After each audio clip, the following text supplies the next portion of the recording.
In the same way, if we train our breath, our nervous system, our minds, through repetitive training, repetitive daily training, like they do in the high level of sports, they can do very, very incredible things. It's effortless mastery, gymnastics, even golf, archery, javelin, through, again, not through super specialized secret techniques, but through foundational, by establishing a good foundation and then maintaining that through the same basic training at the highest level of baseball, highest level of basketball, volleyball. The same basic training from the beginning is practiced at the highest level. So if we can maintain, if we can undergo the necessary foundational training for how to breathe, how to be stable, how to be relaxed, we never got that. We got the opposite. We got the opposite. We learned how to be stressed, how to be not good enough, how to run in circles, how to fight between our heart and mind, not how to be present. We didn't learn, we didn't train. We trained other things. But in the same way, we can train. You never played basketball, but you pick up the ball and dribble the ball. And at first it's very difficult to control the ball.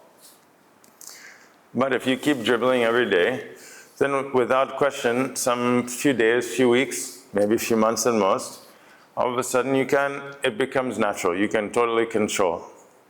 In the same way, if we train the basic mechanics of the body, heart, and mind, then we can master our biology. Master means to learn how to flow, to be present, to be alive. This is aliveness, like we see in the garden. But we have to nourish ourselves like we nourish the plants. You have some beautiful plants at home. You love them, you give them water and sunlight, everything. Treat yourself like this, like a beautiful plant. You are a beautiful plant. Your body is one garden, your heart is another garden, your mind is third garden, 3 gardens. You have to nourish all the gardens. The same, every day you clean your teeth, you brush your teeth. Every day you wash your clothes. Every day you clean your skin. But that's just the surface, right? We can all agree. That's the surface, for sure. The teeth is on the surface. The clothes are on the surface. The skin is the surface of your body. That's not your body. We call this cleaning the body. But actually, your body is more like your cells, your blood, your organs, your nervous system, your glands, your lymphatics. This is your body, right? The skin, this is just one layer of skin. There's at least 3 layers of skin. When you put chemicals on the surface, not even cleaning really. So what does it mean to clean your body, heart, and mind then? How often should we clean our minds? We clean our clothes every day, sometimes twice a day. Then how many times should we clean our mind? How dirty should we let it get before we clean? Our hearts, every day, so many emotions and reactions and expectations and so many conflicting moments.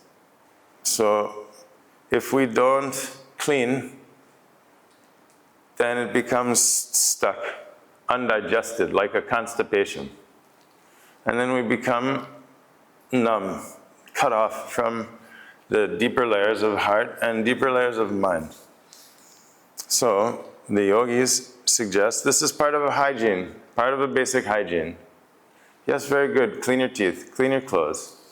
But more important for the quality of your life, clean your heart, clean your mind. Clean your body, clean your cells, clean your organs, clean your glands. This is an act of love. This is also blissfully do it. This isn't the yoga of, I'm not good enough, I've got to do more complicated circus tricks, right? No, this is false. This isn't, understanding that this is a performance or a competition, completely false, completely wrong. This is coming home, to be present, to be connected, to be alive, to be yourself, to be in your own rhythm, not forcing yourself in someone else's rhythm, not trying to perform something. It's the opposite. So the practice is coming home. By being at home within yourself, then you'll be at home in your daily life. Not by making yourself not good enough. The practice then also, I'm not good enough. I'm not good at yoga. I'm not good at meditation. I have to do this and that. It's completely false. So the practice is very simply, you activate your blood, your nervous system, your glands, your organs through these mini experiments, these mini challenges. The purpose of the posture is not to do it correctly, but to maintain your center and presence despite the posture. It's despite the posture, to be present. What we're training is how to be present, grounded, stable, relaxed, focused, breath, awareness, right? Not acrobatics. We can do later. First thing we must master are the life rhythm. Tune your inner rhythm, because your mind is not a bucket of ideas. Your mind is like a rhythm, vibration. Peace is a vibration, not an idea or equation. Happiness, not an equation. It's the rhythm when the mind is not reaching for anything. When your mind comes back into itself, there's a space. That space is peace. That space is happiness. We have a misunderstanding. Happiness is excitement, like a high, like we think getting what we want, then we have a momentary, like intoxication, like a high, like eating sugar. Start running around. That's happiness. But actually that's just, again, momentary intoxication, like eating sugar. Afterwards we have the down. The real happiness is you don't need anything. Nothing is missing. It's like a fullness, a contentment. As long as we feel something is missing, I'm not good enough, life is, this is wrong, this, that, then it's endless, never ending. It will never end. So this is why the yogis focused on here and now. Life is here and now. Peace is here and now. As a rhythm, as a vibration, not as a thought. The thought will never be enough. The thought is a trap. But duality is like this. One team will win, one team will lose. What to do? Day and night, off and on. So this is why we stress to tune your instrument, tune your body, heart, and mind. Cultivate this state of in-tuneness. The practice is tuning. Tune yourself so that you're in tune. The point is to be in tune. To live a life where you're in tune. You have to learn to recognize when you're in tune, when you're out of tune. Like a musician, like a sports player, and then you train to be in tune. You establish that in-tuneness as the baseline. Done. The habit is to be in tune. Why not? If we have a choice, we have a choice. A musician, if you're a musician, you can choose. You tune your instrument or you don't. You pay attention or you don't. You play the sport, you can warm up or you can not warm up. You can just whatever.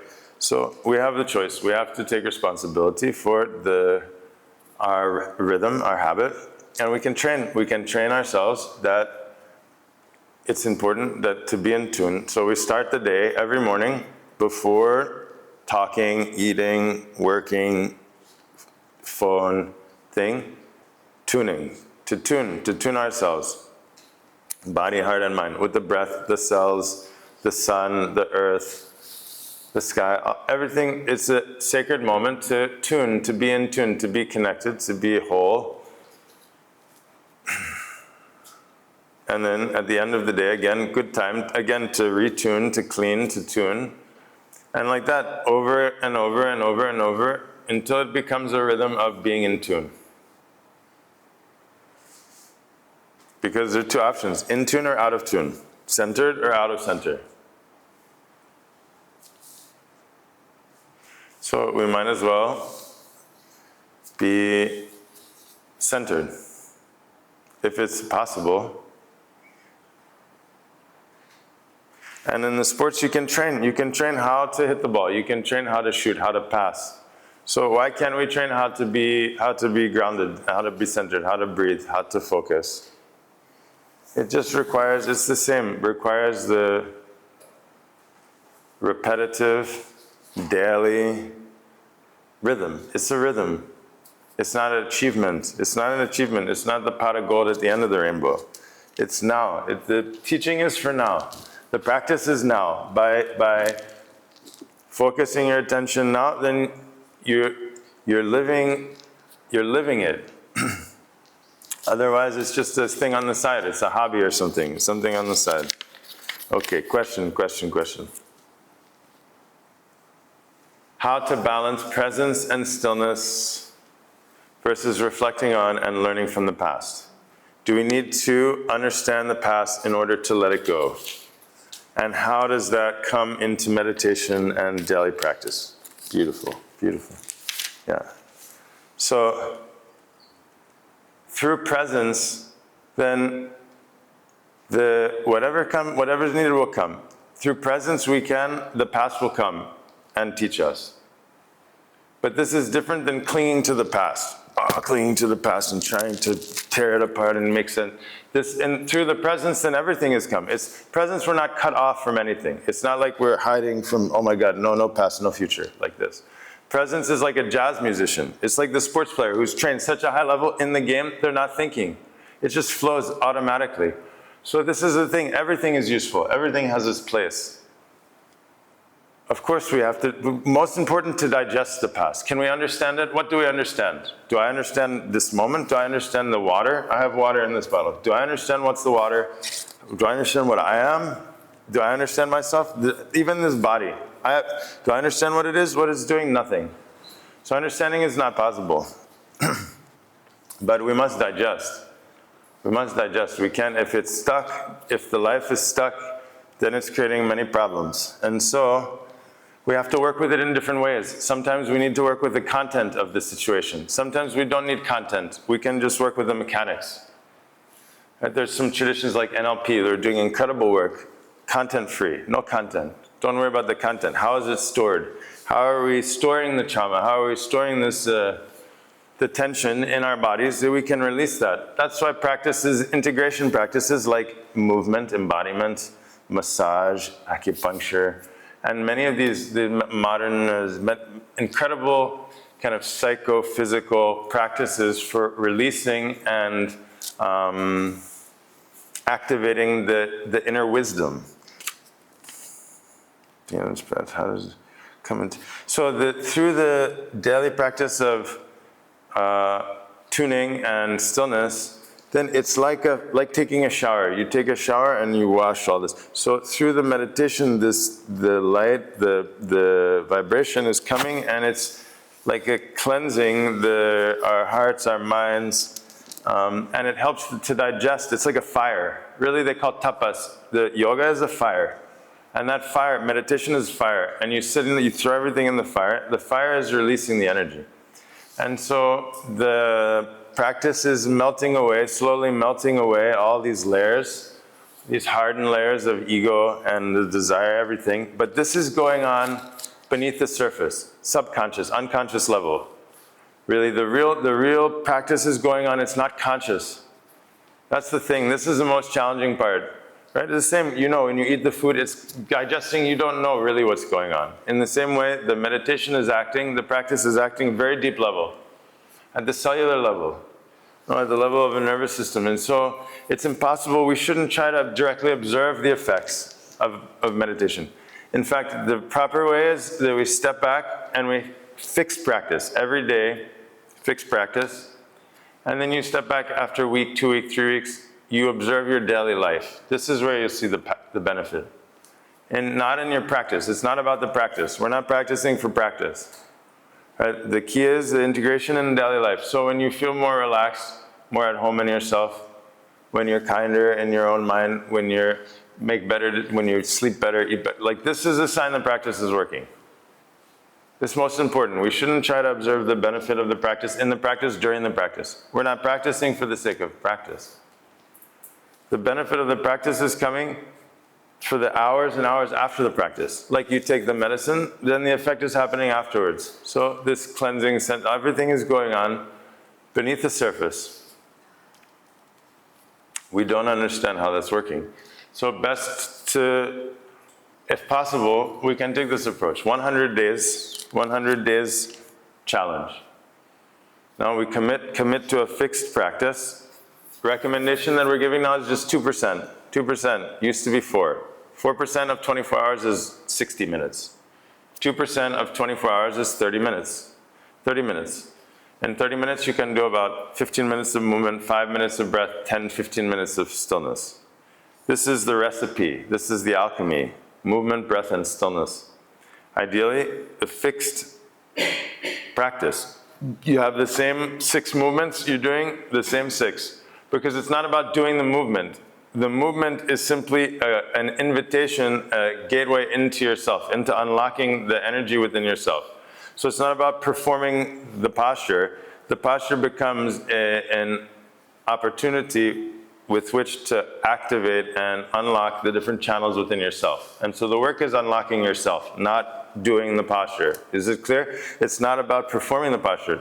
It's about through the posture and the prana and the focus, it's unlocking unblocking the channels of the different layers and such, and training, retraining your nervous system, your breath, your focus to rest in presence and awareness. Despite the challenge, right? It's a challenge. Challenge to maintain. It's challenging, but I'm present, and then it release. So by, again, challenge. This is through challenging ourselves in this very simple, repetitive way, we get so much power. And peace. It comes together always. The power, Shakti, and the peace. Also, deep peace. Deep presence. This is presence, it's powerful. Like the animals, you see the animals, right? Even the most powerful animals, they're totally relaxed. Totally relaxed. And then, poof, in a moment, they spurt right into action. So they have a deep peace and a deep power simultaneously. And so, this is the training. And presence is the natural state. It's not like a seasoning to put into the salad or something like that. Presence is the real world. Running, chasing after some false idea and security in the future, and everything will be destroyed and disappear. All this, everything, all our possessions and everything that we know and everyone that we know. This is not this is not the real state, not the real world. So we have to understand presence is the way of life. All of life is presence. All the species, and humans until 100, 200, 300 years ago, impossible to imagine life outside of presence. Impossible. So, next one. What is the best way to balance my normal life routines? 40 hours work week with my yoga meditation practice. Best way to incorporate into life. Yes, very good. So, we generally have a schedule, right? Life has a rhythm. This time of year is the summer, then spring, then winter, right? The day has the times of the day. Our body has a different rhythm. So life is rhythm. Life is rhythm and cycle. Now, until recently, we were also living in a deeper life rhythm. Now we're very fragmented, our life rhythm. Wake here, eat here, any time of day, lights on, like this. Our whole nervous system, since the invention of electricity, our melatonin, serotonin, our brain chemistry, everything has shifted radically, in a radical way. And so, what's important is rhythm, to get into a good rhythm. Ideally, waking, sleeping at the same time, eating at the same times, right? And then, so 40 hours. So how many hours a day? 24. So say you're sleeping 6 or 7 hours, and then working so many hours. So for sure you have at least half hour. Half hour is what I'm recommending for the bare minimum, to stay in shape. Right? What does it mean to be in shape? I like to give the metaphor that you're going on the weekend with some friends to the park and they're playing a game. Let's say they're playing football, soccer for America. And so you jump on the field to play, but you haven't played in a while. You're out of shape. And you start running around and all of a sudden you get a cramp and you start like wheezing and you fall over and you feel like you're about to die, literally. Like it's like a torture. But then you look around and like everyone is smiling and having a good time. Right? And so what's the difference? Right? One difference only, not in shape. And so when you're not in shape, it's like miserable, it's torture.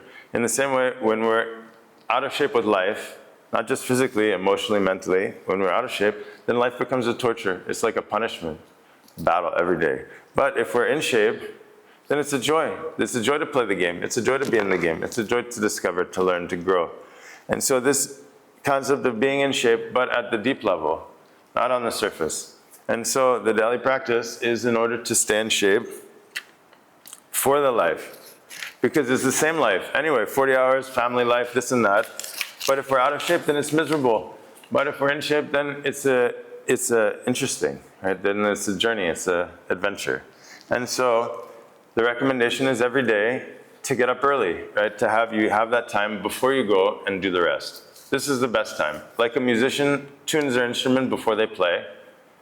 Right? Like a sports player warms up before playing the game. If we start the day by warming up, by tuning ourselves, then imagine, you have to see. This is a hypothesis. You have to see if it makes a difference. The recommendation is you do 100 days. You commit to a fixed sequence, use a timer for your practice, 100 days. Then you'll know for sure.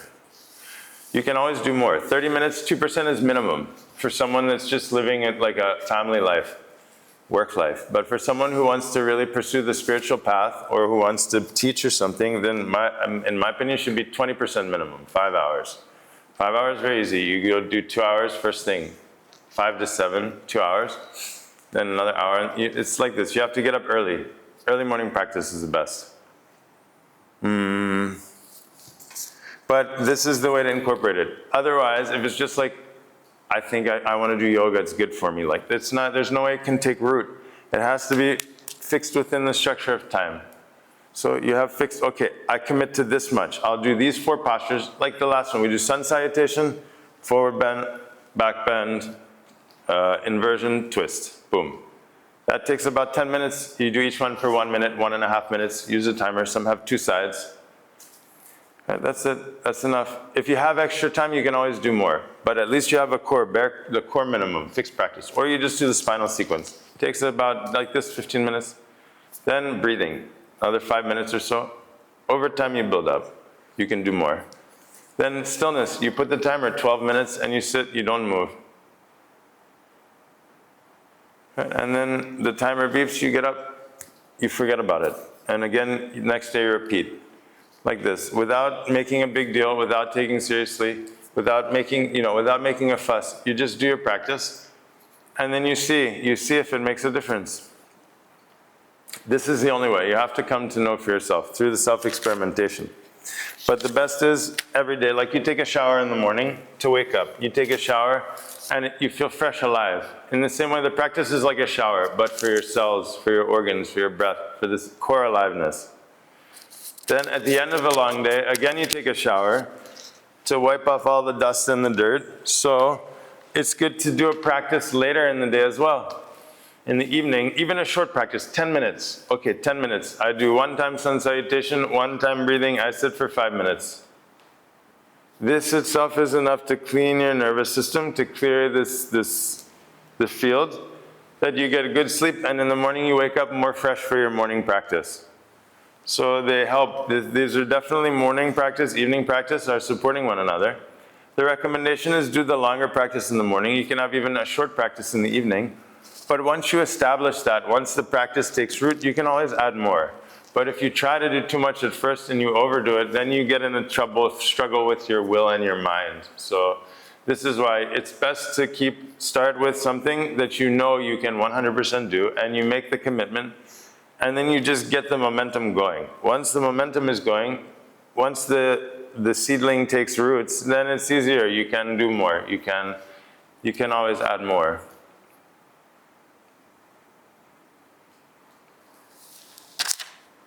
Question. Practice. Meditation, yoga. Get hard with mind wandering with thoughts. What should I do?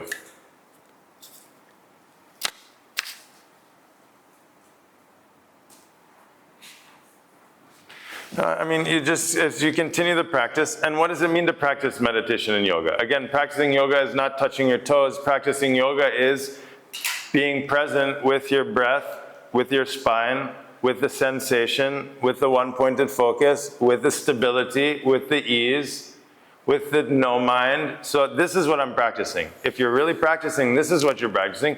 If you're practicing this way, then your mind will gradually become thinner. You focus less on your mind. Even your mind doesn't become thinner. You don't focus. Why would you focus on that? Right? We have to learn to control our attention, that our mind, like a spoiled, bratty child whining, complaining all the time, right? Then we're always focused on them. Then we just focus away from that. And so through cultivating awareness and presence, we're learning to direct our attention, even our own mind. We have to learn to ignore our own minds. This is a practice. We've been obsessing over all the minute details of our mind, and let's be honest, it's wrong at least 50% of the time. Our mind's always lying and confused, most of the time wrong. So we have to learn the state of no mind. We have to see if there's value in that state. You can cultivate, you can learn, you can train for that. And it will take some time. It takes time for the violin before you make a good note. It takes a little time. Yeah, it's a part of the sacrifice. But if 100% you stick with it and you're sincere in your practice, you will achieve that, no problem, if that's your goal.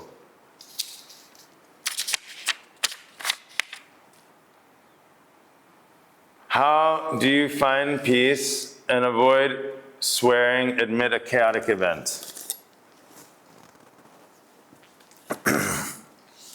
Not the right time to look for peace. No. First, you want to learn how to find peace in the smooth flow. You go into the forest and you find peace. First, you learn to swim in a pool. You're not going to swim in this tsunami. It's not the right place to learn how to swim. No, if you're in a chaotic event, you have to learn how to dance. You have to know how to surf the waves. But if you want to find peace, don't go into the chaotic event. Don't go. That's not the right moment. The right moment is here and now. No, it's first thing in the morning. First thing in the morning, you go outside, and the nature is still quiet, and everything coming to life. Then you don't have to look far. If you're looking far, then you're looking too hard. If you have to look hard, then it's too much. Because the peace is breathing in the trees and the plants and the flowers and the water, everything. The peace is everywhere, and so that peace is substratum of being. The substratum of your mind is also peace. This is radical. But all the thoughts are only on the surface of your mind. Like the waves are only on the surface of the ocean. Beneath the surface, the waves don't go there. The waves are only the movement of the ocean on the surface dancing. Then the current, then the stillness. The same. The problem is not the mind. The problem is us on the surface of the mind. So beneath the surface is the peace. Anyway, the peace is there. But you're not going to find it in the chaotic event with humans. I'm assuming all our chaotic events are with humans. And so it's very difficult to find anything. We have too much triggers in our human anthropocentric worldview where everything is centered around trying to get stuff from humans. And so we have to, in order to find peace and love and happiness, first we have to step back and expand our field of experience beyond just human interaction and human words and human relationships.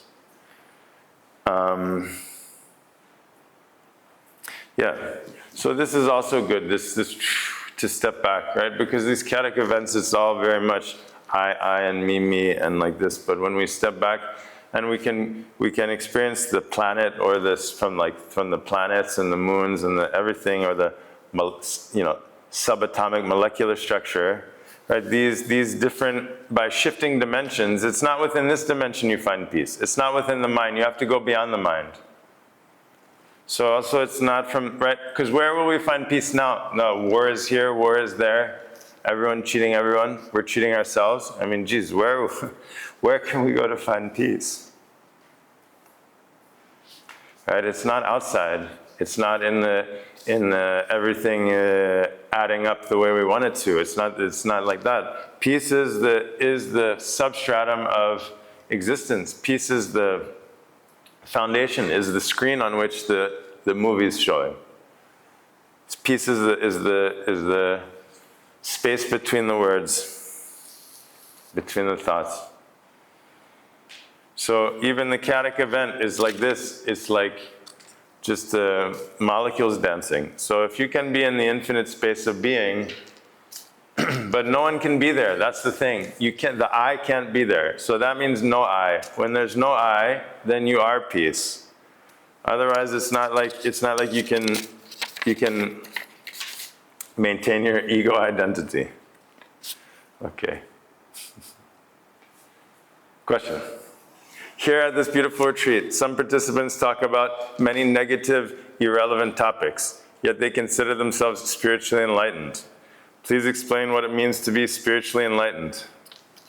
Whew, charged question, eh? Whew.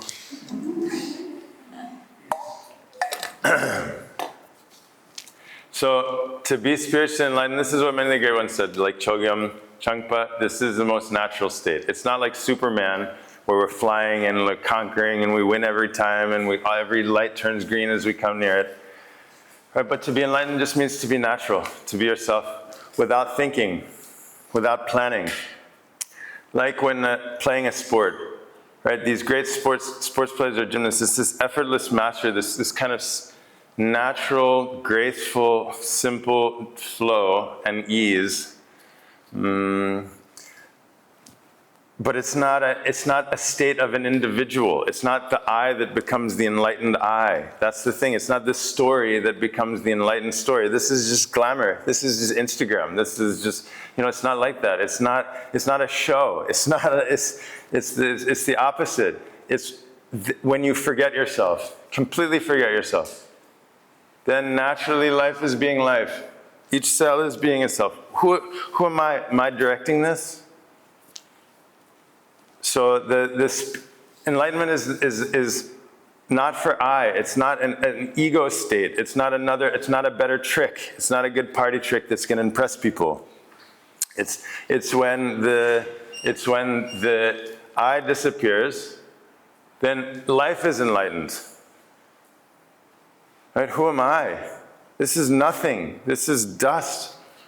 This moment is nothing in the scale of time. So only then, everything is light. It's the dance of light. And so, yeah. But in order to get to that, there's many, it's a difficult journey because we're living in such an unnatural way. And because of our disconnection from ourselves, from the community, from the life, from nature, from the cycles of life, then we have so much pent up confusion and emotions and everything. We're told not okay to feel your emotions.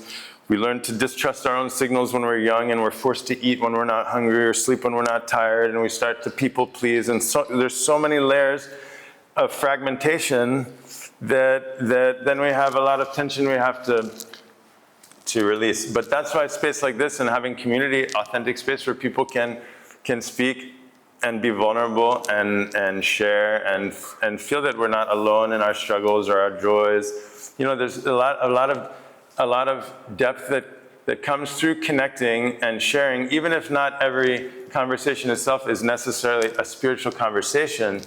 There's a depth of connection that's happening and a realness that is beyond spiritual conversation too.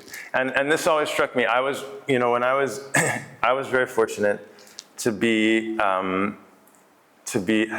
called to the path from a young age. And when I was still as a teenager or in my early 20s, I had many mentors who had been on the path for many years, 30, 40 years. And one guy, he was special. And he went to India when he was 18, him and his friends, two Jewish kids from the East Coast of the United States. And they both got initiated in the path, but one as a householder, one as a renunciate. And his friend was meditating 21 hours a day. They had a community, and it was in Europe somewhere. And 20 hours a day they were all sitting. And even my friend who was part of the same lineage wasn't allowed in there. Someone would come out to sit with him, And he was meditating 8 hours a day, and he was a very high-level business person. You would never know from the outside. Some of these people, some of these yogis, you would never know. You never know from the outside. They don't look like this, But he would say that whenever the old timers would come together, they would just talk about like baseball and stocks. They'd never talk, because it's something like it goes without saying, something like that. So the real thing, don't even talk about that. You know what I mean? It's like because the words can't touch it. The words is just too much the mind. It's still academic. Once you dive into that depth of mysticism, the direct mystical experience of the truth of that which is, then the words are still on the surface. In the meantime, it's very useful. Journaling is essential. It's practice like active listening also, because otherwise, how can we get to the core? How can we get beyond? We have all this noise. Now we're drowning in noise too. All this, so much information and podcasts, and now ChatGPT is still just more information. It's endless information, endless data, right? But the direct experience, this is what we're talking. This is the way is through that direct experience, which is only possible in the present moment, here and now. 10 minutes, 4 questions, I can do it. Okay, Joël, when you first imagined building Hari Hara, never thought of building it. No, you imagine it would be like this. You dream it, how? Okay, let me read this. Joël, when you first imagined building Hariharalaya, did you imagine it would be like this? Was your dream realized? How is it different? That's a good question. I can answer that. I never imagined this. I never wanted this. I never dreamed of this ever. Never had any idea, any inkling. I had lived many years in the ashram and in retreat centers, and I never once ever had the thought, I want to start a retreat center, I want to teach. Never. I was not a teacher. I was living with, since when it started, it was 2010, and I had been already, since 99, and I was initiated in 99, 11 years, but then I'd already been on the path another 4 or 5 years since I had met my first mentor. And really intensely, and never once did I ever feel anything like that. But I ended up in Cambodia, also never heard of Cambodia, never planned to come here.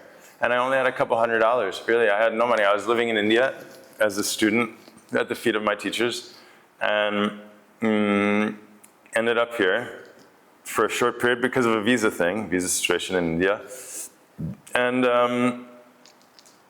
I only stayed here because I was in the middle of the King's Gardens in the center of town. They have a beautiful, looks like a pagoda, but it's not. It's this shrine with these shamanic statues, and they have live music there every day since over 15 years.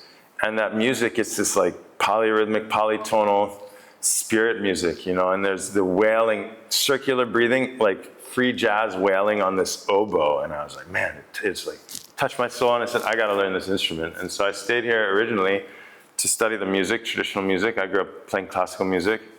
And then I felt this power here from the temples and all this.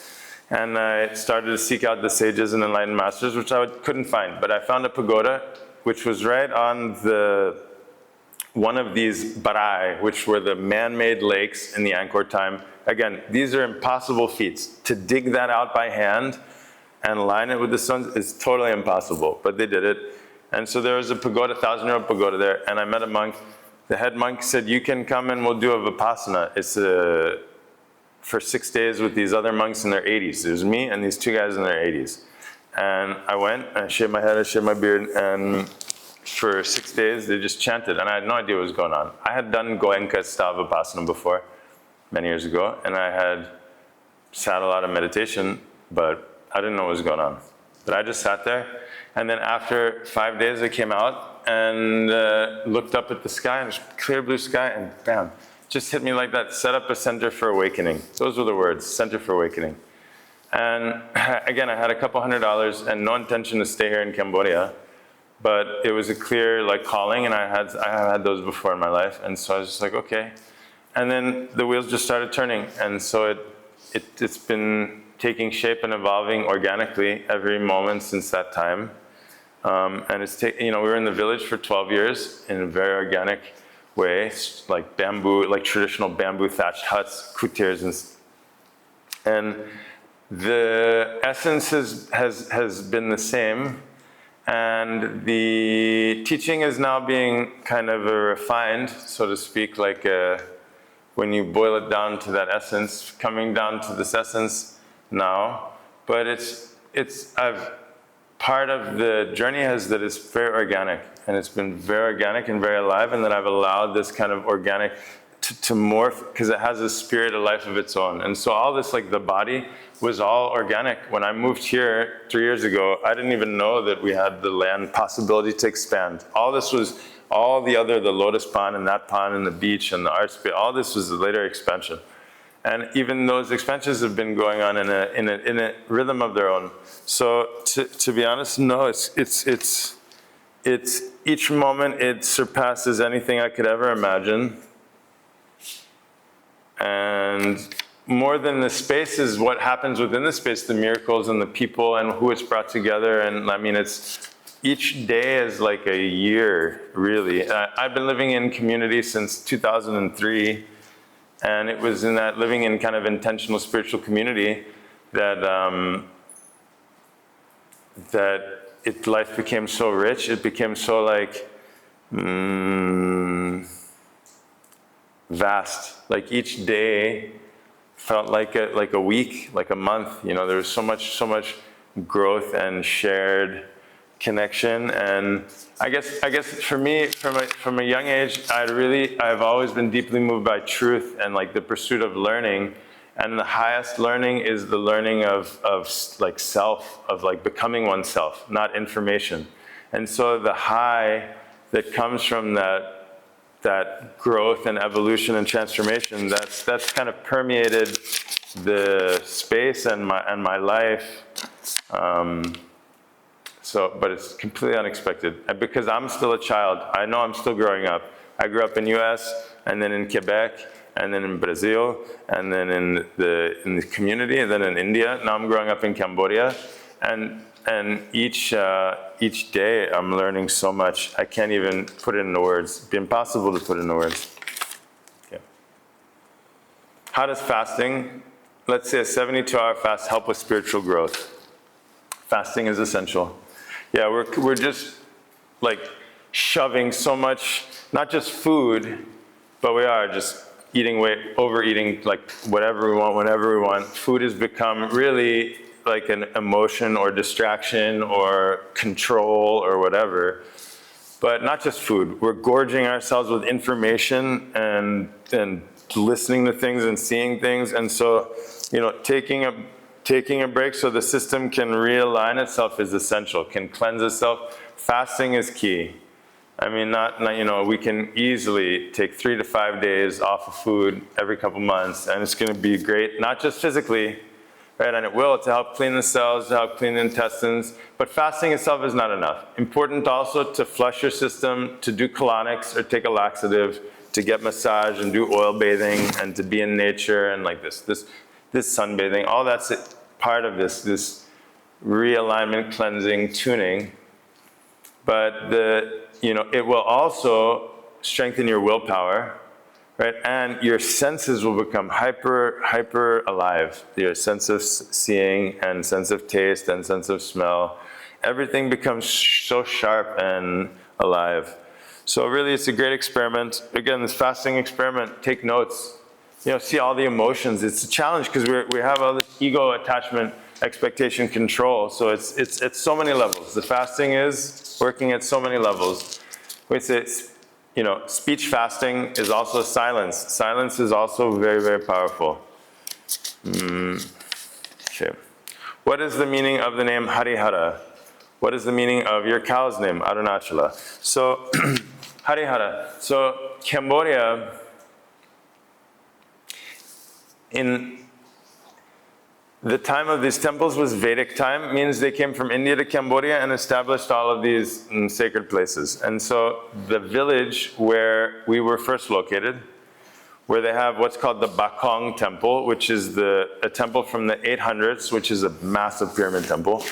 The name of that village was Hariharalaya. Hariharalaya. Hari Hara Hari is one of the names of Vishnu, or preservation. These are, again, this is complicated because these aren't gods, but these are actually aspects of oneself or aspects of reality. And so it gets tricky when we start getting into the religion thing. But anyway, Hari is Vishnu, Hara is Shiva. So it's like, but it also is metaphorical for the upward moving breath and the downward moving breath. So the places where this divine duality merges into one, and Hariharalaya. And so that was where we were located. And so it was kind of a homage to this sacred place outside of space and time, where the self, where the ego and the self emerge. What's the meaning of the cow's name? Arunachala. There's a sacred place in India, a sacred mountain, where the Guru Ramana Maharshi and many other living sages right now in the day, you could go there and sit at the feet of great enlightened sages. And the name of that sacred mountain is Arunachala, Aruna. The word Aruna is the red from the rising sun. This is the power, the fire. And Achala is without movement, that which is beyond movement.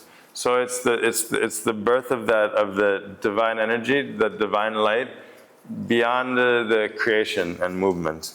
She's Arunachala, that's her name. But again, it's not. The Sanskrit is a beautiful language, and the chanting has vibration, and we're working with vibration, not with meaning. Meaning is not, meaning we won't get anywhere. Well, you're just carrying a dictionary around with us. What's the good?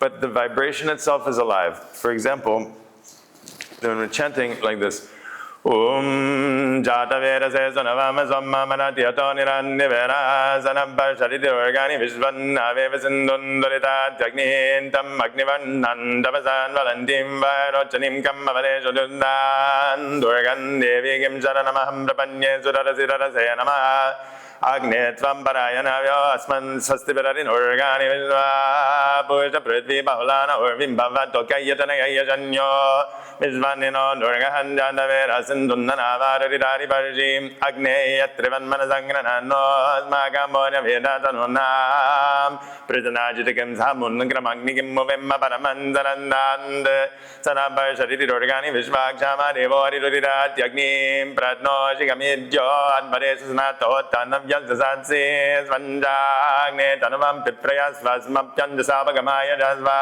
Gombir Yudamayan Johnny Singh Tandavendra Vishnoran Sanjarema Nakasya Prishtama Visambasano Vaishnavim Lokaya Marayandam Mom Kajayanaya Vidmahe Kanyakumari Rimaintanno Rurgi Prachorayan Dum Shante Shante Shante.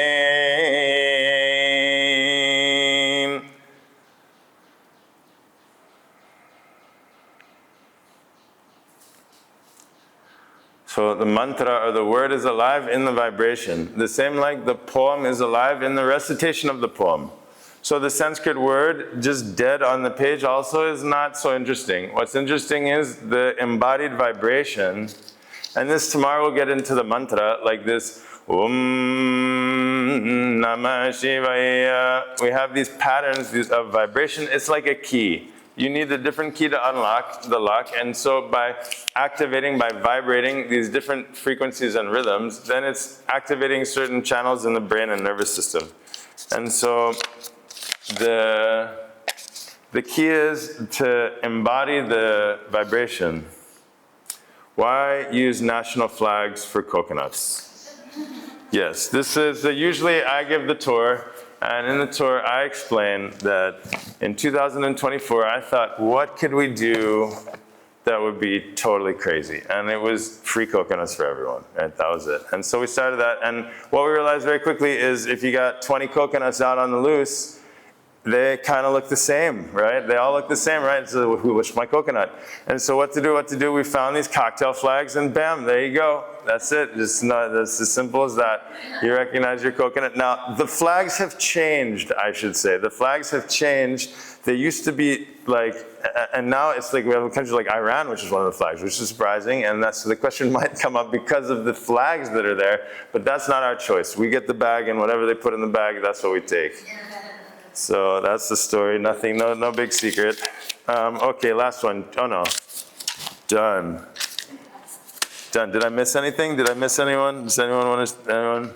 We started doing the paper because a decade ago, it was like any questions, and people would be like that. So it's much, but if anyone has a question now, I'm happy to take it. We have another 2 minutes.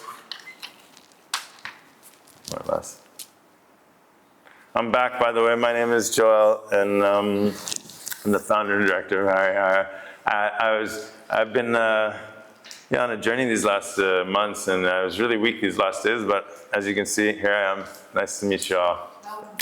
Yeah, thank you, everyone. Yeah, let's close with just a moment of centering. Sit up again. Close your eyes. Find your center. It's like playing tennis. I like to, I played tennis growing up. And in tennis, you have what's called ready position. When they're about to serve, you got to be ready. Ready position means you're grounded, you're stable, you're relaxed, you're focused, right? And you're quiet, you're listening, deeply present, right? So in the same way, this is the ready position. Right? Because in tennis, you know where the ball's coming from, but in life, you don't know where the ball's coming. Ball's coming from every direction, so you better be ready. So this means your spine is straight, shoulders relaxed, body relaxed, eyes closed. And then find your breath. It's a kind of rhythm, inner rhythm. You get locked in, you're just in the zone within yourself. This is the highest state. This is really, truly, this is the divine state. Be in the zone within yourself. Take a few quiet breaths.